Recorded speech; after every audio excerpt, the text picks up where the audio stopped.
Okay. Then be zoomed later. So here, here's the next step. Homework. So there's actually sort of only, certain things. So the first one, suppose you have a commutative identity, and suppose you have a multiplicatively close subset of R. And I didn't say this because I edited this couple times. I want S to not contain zero, right? This problem will actually work with S, but it reduces everything to the trivial case, and the things doesn't have an identity anymore. We define a relation on the set n cross S by declaring that n comma S is related to n prime comma S prime if you can find some element of the multiplicative set such that T times this cross multiple is zero, right? You saw this when we did localizations of rings, right? This is a very similar thing. And this is sort of a localization of a module. So let's go through it. This is actually sort of the most basic, but it's a bit of a pain in the butt. You're going to probably waste a couple of sheets of paper to set this up, right? But show the relation described above as an equivalence relation on any process. A couple of them are easy to do, but I think transitivity, you've got to muck around with it a bit. Now define n sub S to be the set of equivalence classes under this relation. So now that you know it's an equivalence class, you can look at the equivalence relation. I'm going to write an equivalence class as a fraction, right? This is, again, think of this as, it's a good kind of thing to picture in your mind, to think of this like fractions and the rational numbers, right? I mean, 1/2 really isn't standalone. It's the equivalence class of 1/2, 2/4, 3/6, and so forth. Here's the set of equivalence classes. Show that this is an abelian group with addition given this way, the way that you're probably familiar with. So show that's an abelian group. Be careful. First thing you probably need to do is show that that operation here is well defined. Right. Number C, now that you've gotten that, it's an abelian group, show it's an R module with R action given this way. And finally, show it's an RS module. So figure out what the action is for RS. I think it shouldn't be too bad.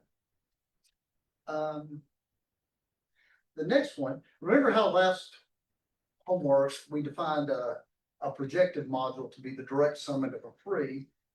Well, because I love things that end with jective, we're going to make another definition. We're going to talk about projectives and injectives actually pretty soon after we get them on free. But consider the following diagram of R modules with the top row exact. Okay, Mr. Fancy Pants. That just means G is 1-to-1, period. That's all that means. Okay, so here's what you got. You got a map from A to B, which is 1-to-1. You've got a map from A to I, which is just some R module homomorphism.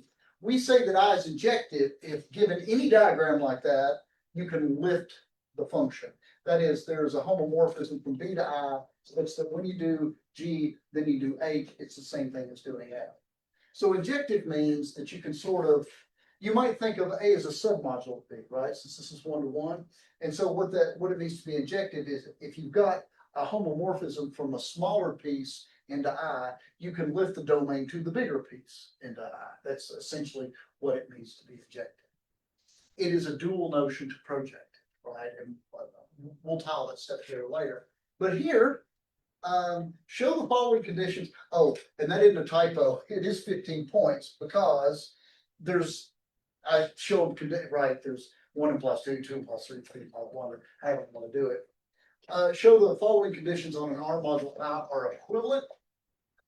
You may assume without proof that any R module can be embedded into an injective R module. Number 1, I is injective, so satisfies this mapping problem. Number 2, every short exact sequence of the form where I is at the beginning is split exact. And number 3, if I is a submodule of any R module B, then I is a direct summand of it. So if it sits inside a module, it's a direct summand of it, right? So I'll give you an example. Z sits inside Q. but it's not a direct sum of it, so Z is not an injected Z module. This business here about, you may assume that any R module can be embedded in an injective R module. I needed that to prove root implies one, so that's my answer. Any questions on that? Okay. That down.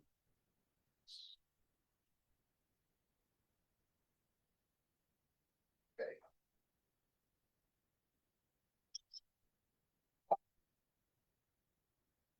All right. All right. Any questions from last time?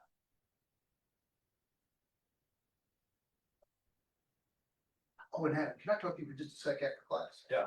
Okay, great. All right, so we talked about, we're building up to free. So we talked about the notion of linear independence last time. And linearly independent set is just some set, non-empty, but it could be infinite even. Such that when you take any finite subcollection of it and you have the relation R1x1 up to ... plus Rnxn is zero, then all the R's have to be zero. This probably looks very familiar, like a 3110 kind of linear independence definition, and it is. Any set that is not linearly independent, we say is linearly dependent. Now, I defined free modules in your homework as a direct sum, and we're gonna come full circle on this, but maybe the more basic definition of free, the motivation for a free module is free modules are modules that actually have a basis, right? So let me give a couple examples here.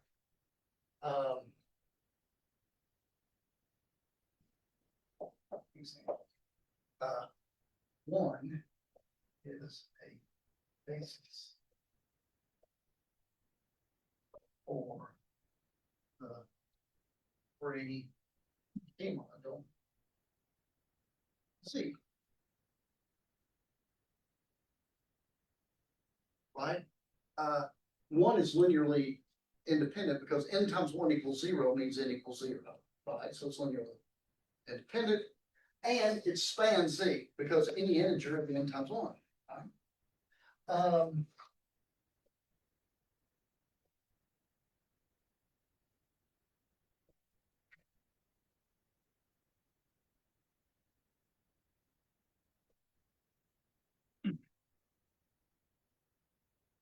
There's another Z module.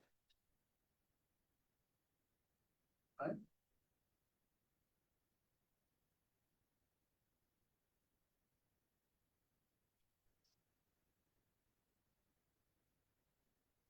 Notice, is it clear to you all that this is a linearly independent set? N times this plus n times this mean both n and m have to be zero if that sums to 0, 0. And certainly everything is a linear combination. This basis is not unique. You know, you don't expect bases to be unique in linear algebra either. Is Q free as a C module? It is not. In fact, it's sort of the homework, it's not even projective, right? Here's an observation. Can anybody give me a linearly independent subset of Q? And when I say linearly dependent, I mean over Z. What'd you say? One. I'll buy that. One in Q is linearly independent. Q as a C module. Let me make that clear. One in Q is a linearly independent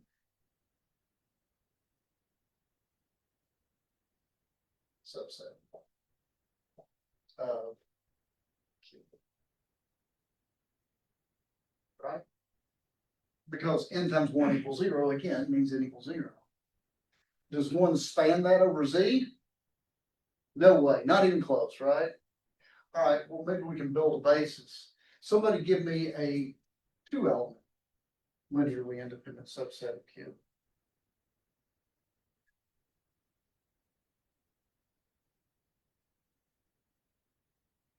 it can't be done. You can't do it.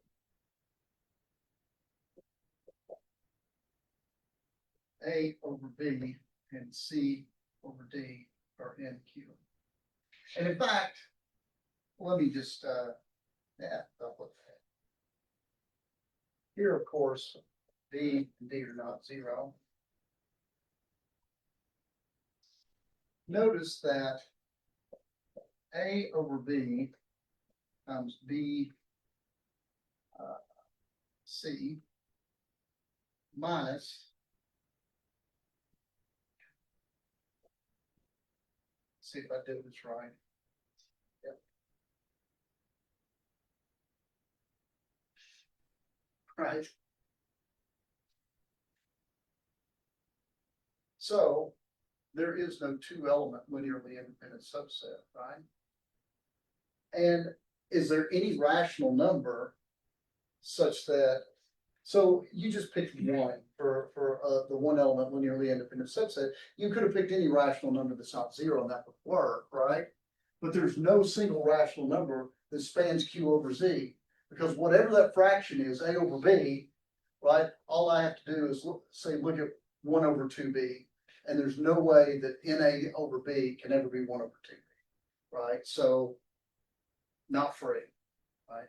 And in fact, like I said, you all proved that it's not projected from homework. Example, 1 bar is a basis for Z6 as Z6 module. And of course, I would expect Z6 to be free because it's one copy of Z6. And notice anything in Z6 is a Z6 multiple of this, right? And if K bar times 1 bar equals 0, that K bar has to be 0 bar. Everybody agree with that? In fact, there are 2 basis elements for Z6, 1 bar and 5 bar, and that's it, right? Everybody okay? So, yes. For that one, for the Q, if it's a Q module, is one a basis? It is. As a Q module, it's a vector space, and yes, 1 is a basis. And in fact, not just 1, any non-zero rational number is a basis.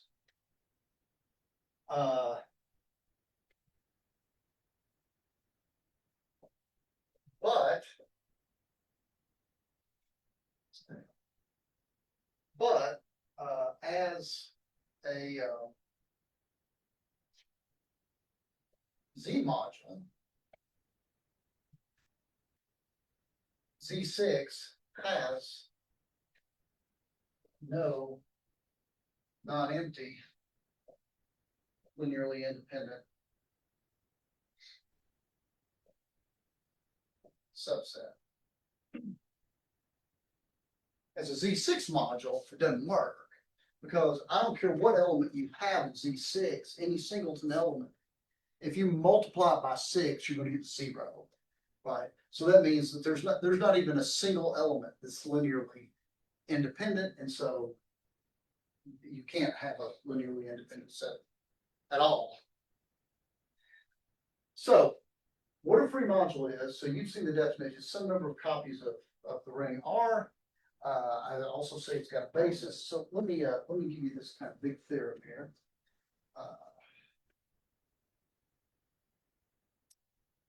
The free modules are also universal, and I'm gonna take you at least through a little handwriting bit of this theorem 1252.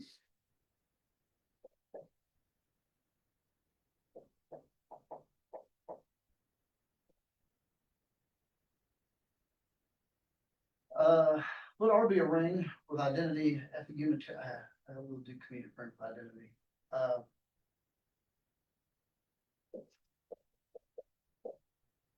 Unit ring 1 and F a unitary R module. the following conditions are equivalent.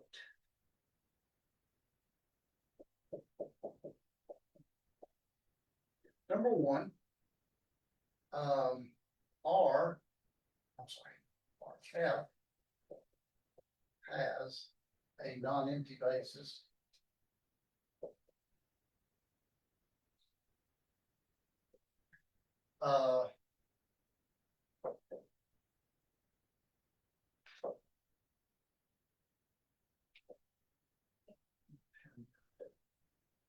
Generate set.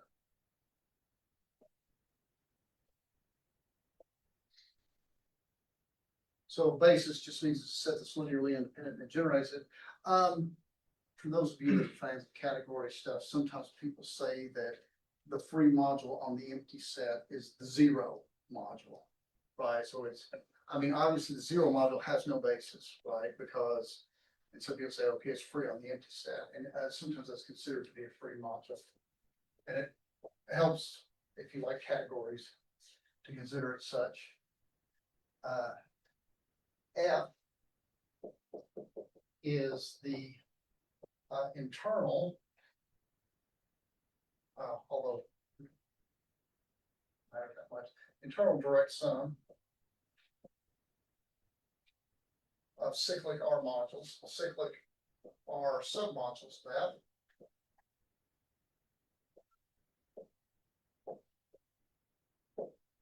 Each of which is isomorphic to R as an R module.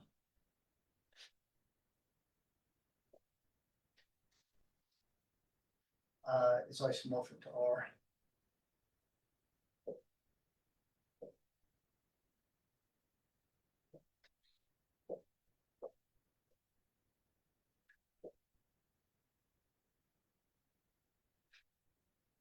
Let me write this externally now. F is isomorphic to the direct sum R I in some index set. So it can be isomorphic to this. And number 4, here's the mapping problem it solves. There exists a non-empty set X and a function.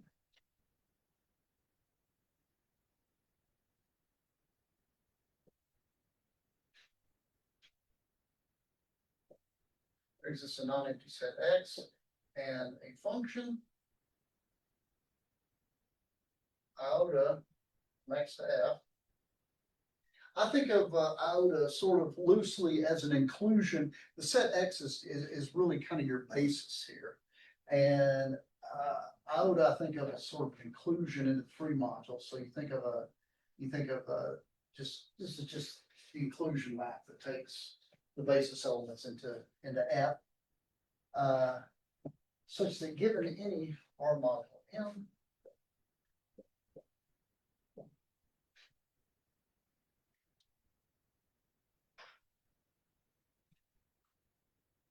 and function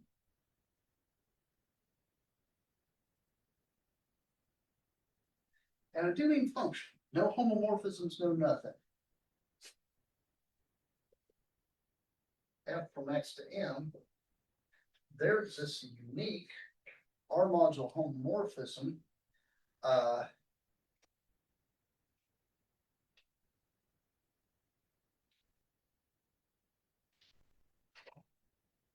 F bar from F to M, such that, let's see, we need to iota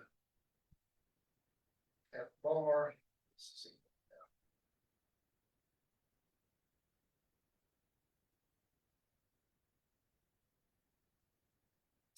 Well, let me draw a picture of this, because I do so love these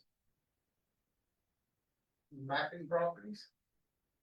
So here, think of this loosely as the basis here. This is inclusion in the free module. This is some other module. And this is F.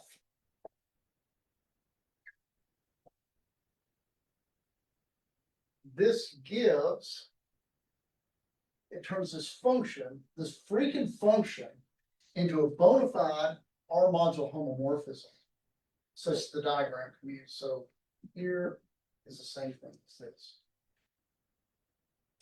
This, although this may look strange at first, can anybody tie this together with like linear algebra?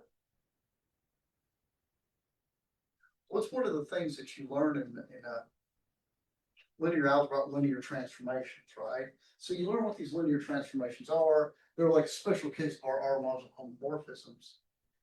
And then you spend all this time doing matrix computations, right? And what's the point of that? Well, the matrices were really just ways to represent your linear transformation, right? What information did you need to get a matrix, right? So if you've got a linear transformation from R2 to R2, right?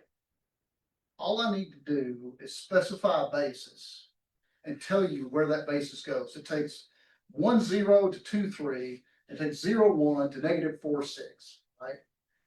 If I give you that information, you know what that linear transformation does to everything, right? So you build the matrix and any general vector that goes in there does it. That's exactly what this is doing. Here's your basis. This inclusion sits it up here. Here's your function. This is you specifying where the basis elements go to, just like you did in linear algebra. Take the first basis, send it over here to n, second basis, and so forth. So you send these basis elements over here, and the magic of the freeness is just telling the basis elements where to go tells you exactly what the linear transformation is. That's all the information that you really need. What is it about free modules that allow you to do that? Well, it's well defined in this. So let me kind of go through this a little bit here. Dr. Nordenberg? Yes. When we have X being a set, isn't that like when you have X as a set, let's say that your basis has 2 elements for F, but your X is only comprised of 1 element, then when you're like thinking about it from a linear algebra standpoint, wouldn't you not know where your other basis element goes, so you can't define the matrix? You know, you can't define the linear transformation. So for example, suppose you're saying, okay, let's say that this is a 2 element set. And F is spanned by 3. Yeah, but then this should be a 3 element set, right? Because this is sort of the inclusion map, right? So right. But there's no restrictions on X. It's just a set, right? Right, but there is a restriction, and the restriction is this: there exists that makes this work. That's the restriction. Oh, okay. Right. So.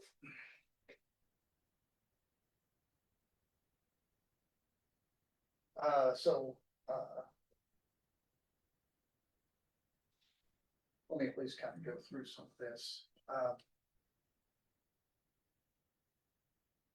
So suppose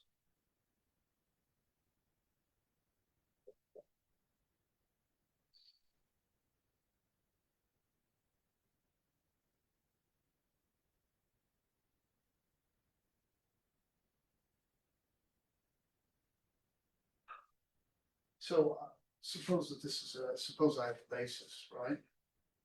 Well, first of all, the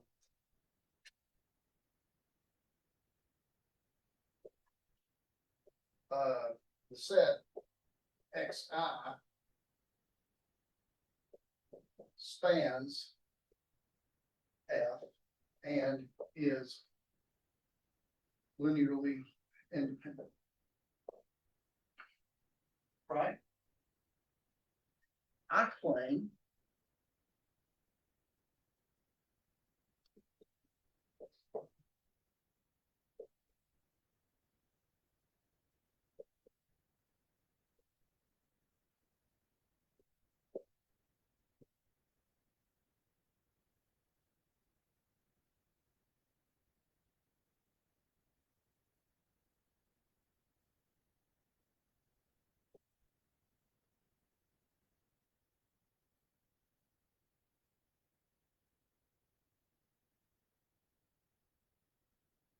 Okay, so I claim that F is this internal direct sum of these submodules that look like RXI. And each RXI is isomorphic R. So let me take care of this first.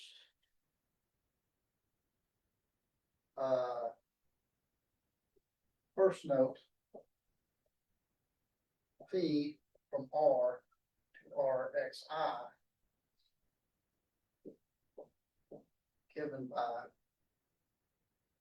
phi of R equals RXI is an isomorphism.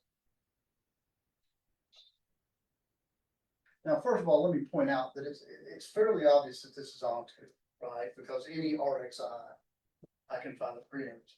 What's a little less clear is the one-to-oneness. How do I know that this is one-to-one?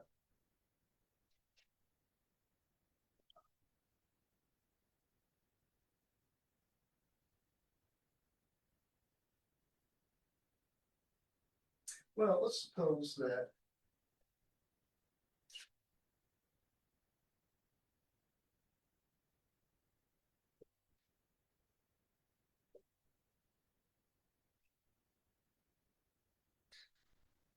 what do you know about the set Xi? Linearly. It's linearly independent. So in particular, Xi by itself is linearly independent. So Rxi equals 0, R equals 0. Set Xi is linearly independent. So, okay, you got that established, right? Everybody okay with every one of these things as isomorphic R as an R module? Right? How about this internal direct sum business? Well,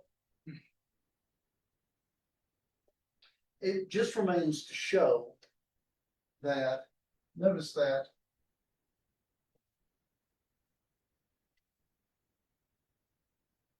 not R, I'm sorry, F is equal to the sum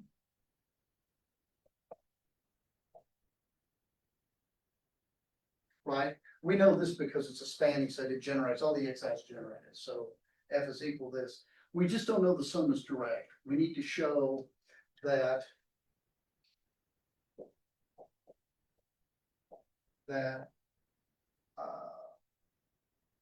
if I and J are in I, and I is not equal to J, then R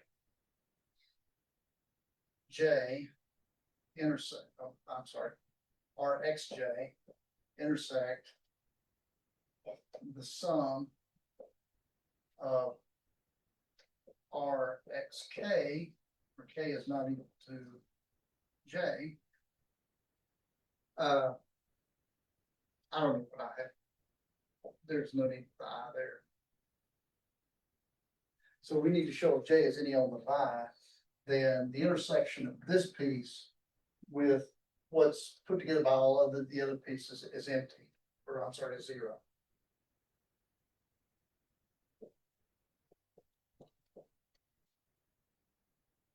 Yes. Is this equivalent logically to showing that because for the direct sum we just need that everything is like a finite sum of the elements, right? Yeah, that's right. So there's this sum means you only take finite many at a time. Right. Yeah, because they're inside out. Right.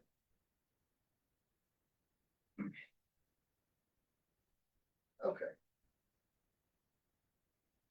Suppose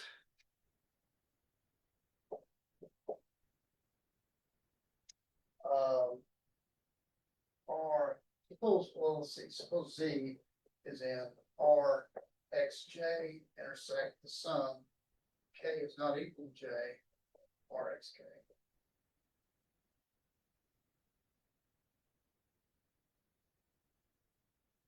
So that means that Z is equal to RXJ and Z equals R R1 XI1 plus R2 XI2 plus RM XIM, where I sub alpha is not equal to J. So these are all different from each other and, different from J, right? Well, put this together and I get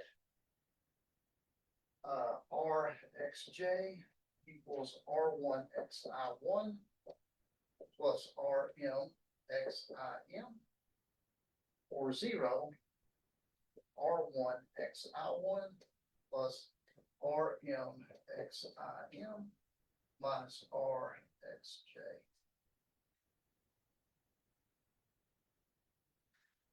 Once again, we go back to the x's being linearly independent, right? So this implies that Ri and R equals 0, therefore Z equals 0. And so we get that it's an internal direct sum, right?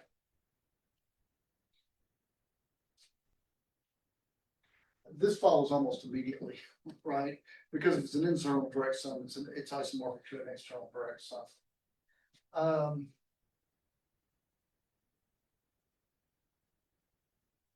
And well, any questions? What's the difference between an internal and external? Not much philosophically. Let me give you an example.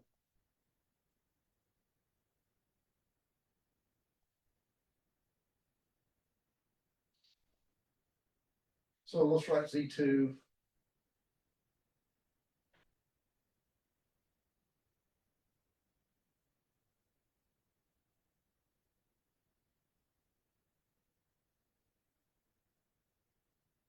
Formally, if I wrote this out, this is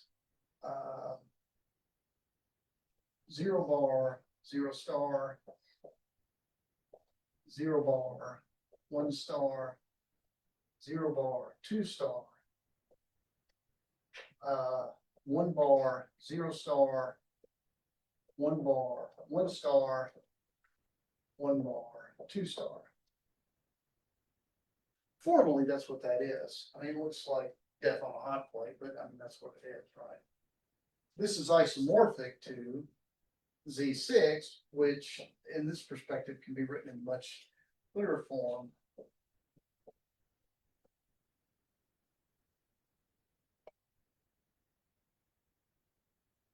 Right? I mean, basically, which one is it? I think this element is the generator. Well, it's one of the two generators, right? If you look at this one additively, it has order 6, right? So this I would consider this construction here an external direct sum, because externally I took Z2 and Z3 and I stuck them together and said, oh, look what I got, right? Now, if you look, this is isomorphic to Z6, right? Because 10 to the power 6. This is actually the internal direct sum of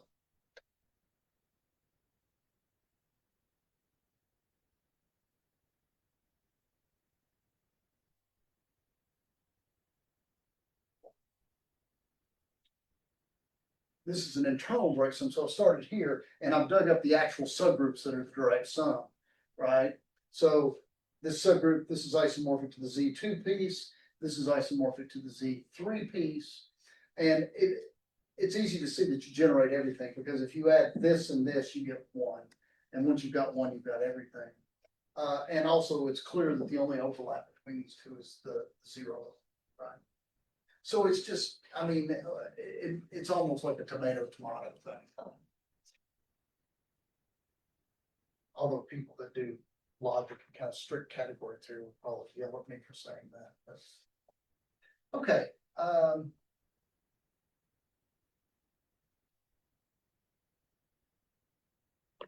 All right, any questions? I wanted to talk about this, the map here. I'm not going to go through the proof of it, but what is it? So I'm going to discuss the map in this equivalent thing. So think of this here as a basis and inclusion into the free module. Got some function into Mr. Random module, and there's F bar.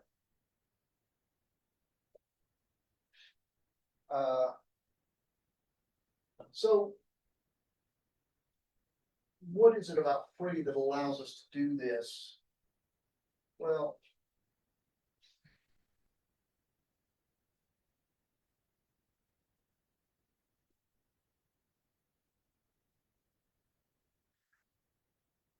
I mean, free modules are really cool because what happens is this diagram commuting thing. So if this is the basis,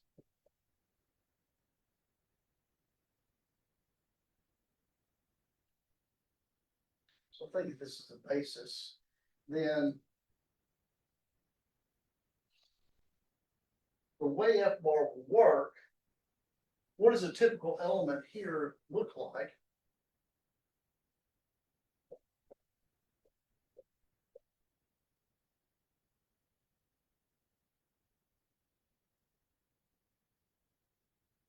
And to try to put your fears at rest here, yes, again, this may be an infinite, I might be an infinite set, but only finitely many of these RIs are non-zero, right? I'm only adding up finitely many things here. Everybody okay with that? How does this work? Well,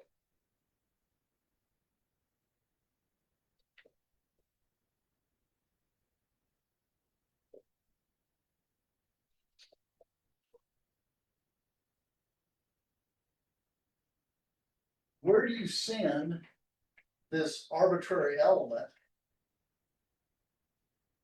You send it to Ri f of xi. And this f is just any function. So I've got complete freedom where to send these over here. That's kind of cool because I've got this special set called my basis. And all I have to do is I have to just debrief the basis. Hey, x1 you go here, x2 you go here, and so forth. And once that set, which is probably a very small set compared to the size of the whole module, once I've told them where to go, then we're all good, right? It's fairly easy. It's fairly straightforward to show that this is an R module homomorphism, because what happens F bar of two sums of these was just a bigger sum, and the same rule works, right? And if you have F bar of some other R in here, well, just put the R with the Ri and then pull it back out. So it's an R module homomorphism. That's going to work easy peasy lemon squeezy. Why is it that free? Why is it we don't do this with every module? What's special about free? There's something I've lost over here that it's kind of more of a day one problem we got to be careful about this function in the first place.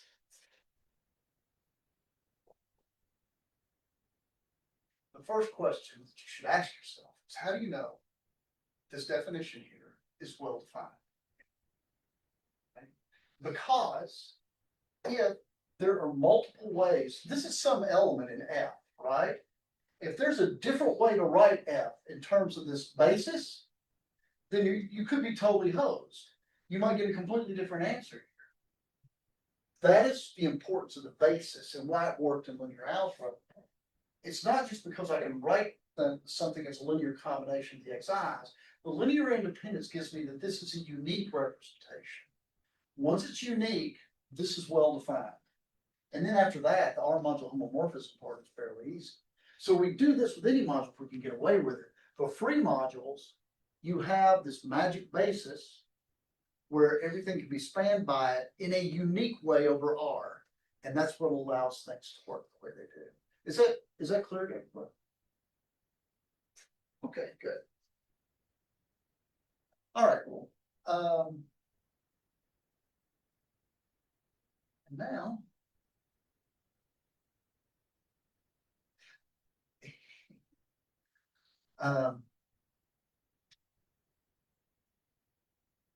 one of the big here. So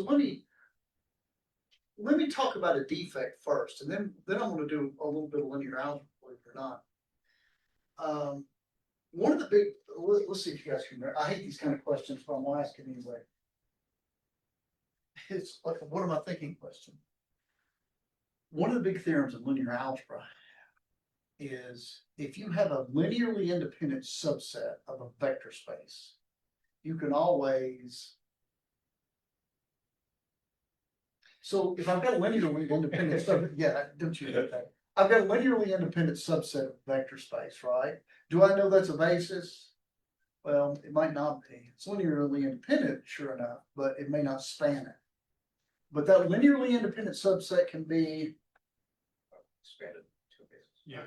I see somebody that had linear algebra. That's right. You can take any linearly independent subset and expand it to a basis, right? This is not true in the more general setting. Let me give you a silly example.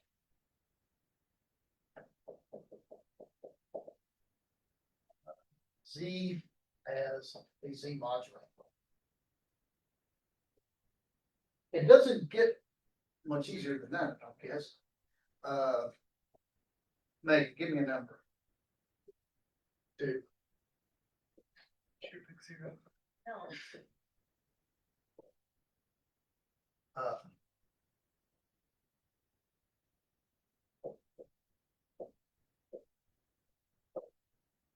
I agree. 2 by itself is a linear because 2 times n equals 0 means n is 0. So it's linearly independent. Is it a basis? No. No, it doesn't. It doesn't span it, right? There's no way you're going to get any odd number out of that. And you can't expand it to a basis. Because to expand it to a basis means you need to throw something else in with 2. And we actually proved earlier in this class that actually even a 2-element subset of the rational numbers is linearly dependent, right? So this is a linearly independent set that's maximal. It doesn't get any bigger than this, right? But you can't expand it to a basis. You have to throw the 2 out and put 1 in. Yes. We didn't show it for Z though. What's that? We didn't show that Z had, like, you can't have a 2-element basis for Z. Oh yeah, well, because what we showed is any 2-element subset of rational numbers is linearly dependent over Z. Right. And any 2-element subset of Z is a 2-element subset of Q. Okay. So this one, as it stands, is sort of a stuck linearly independent set. It's not a basis, and you have to kind of retry to get a basis. That is actually a defect of modules that you'll see the importance here.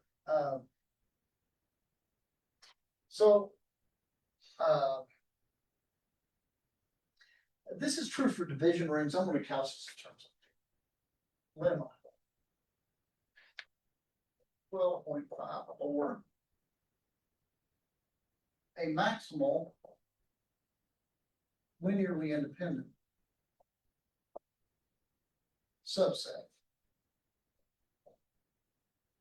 of a vector space over a field. This is also true if I replace the division ring. Is a basis.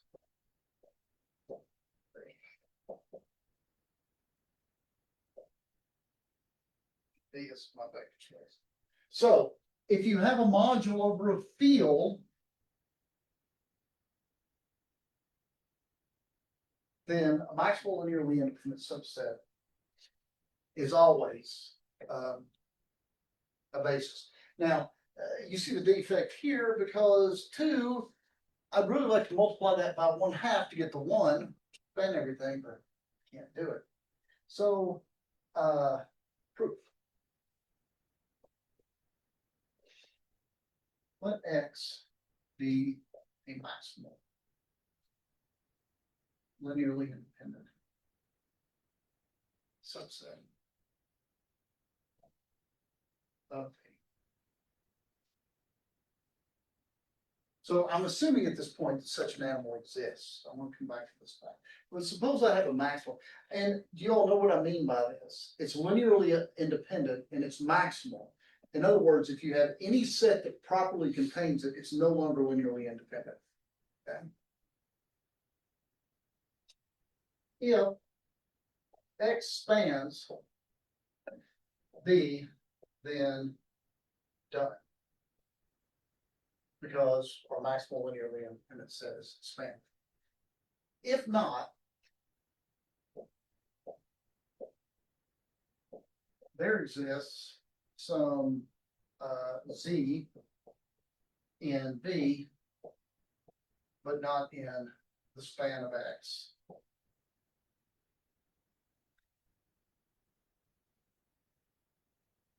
Everybody, okay with that? Dr. Gordon? Yes. So whenever, like, even in your, like, homeworks and stuff, you'll use, instead of writing out span, because that's the way in my linear algebra class, we wrote up like span as a function on X, on like a set, you'll just use the generator brackets. I can't promise to be consistent on that, but yeah, I mean, I'm never gonna try to fool you, so, yeah. So, yes, here, I mean that, this is V minus the span of X.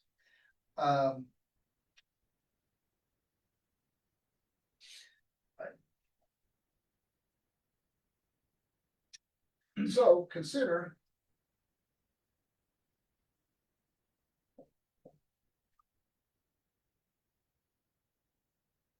this must be linearly dependent.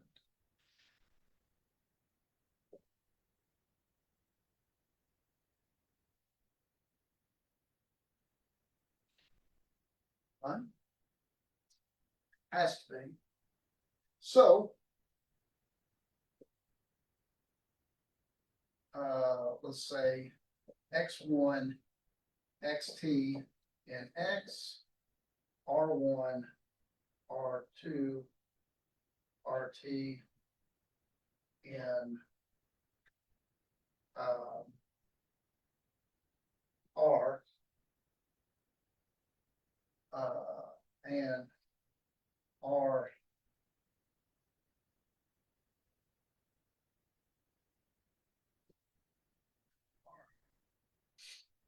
and we'll assume these are all non-zero, such that R Z plus R1 X1 plus RT XT equals 0. Because it's linearly dependent. And I can assume that all these R's are non-zero, right? Because otherwise, I wouldn't list them. And for sure, there has to be a representative Z. This R can't be 0 because the original set X is linearly independent, right? So this implies that all the R is equal. So, right? And we're keying on the fact, of course, that R is not 0. So R Z equals minus R1 X1 minus R2 X2 minus RT XT. Therefore, Z equals minus R inverse R1 X1 minus R inverse R2 X2 minus R inverse RT XT. This is in the span of X, which is a contradiction.